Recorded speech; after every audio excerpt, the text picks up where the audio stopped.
Where do you fall when it comes to picking a word for the year? That might seem strange to you, but some people like to choose a word to lead them through the year, something that God is doing in their lives and their hearts, something that they can specifically focus on.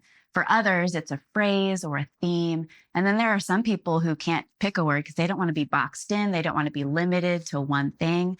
But maybe you're like me, a little ADHD, inattentive type, and you need something to tether you down to one thing, to something, to a theme that God is doing, working, helping your stance just be a little bit stronger.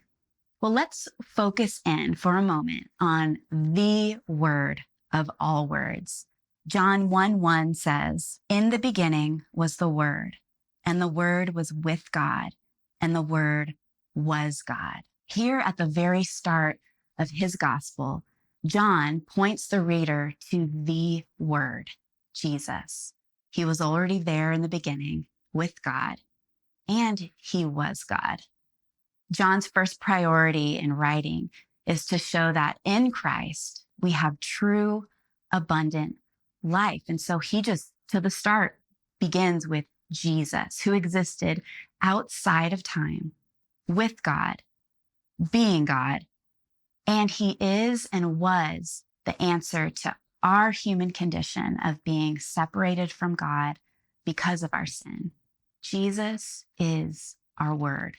Jesus is the word. What are you facing today?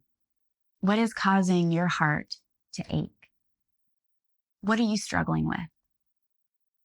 Whether you picked a word this year, whether you didn't, whether you picked a word and added onto it like me, let's let the word be the word on our lips, in our hearts, and in our situations today. Jesus is our word yesterday, today, and forever.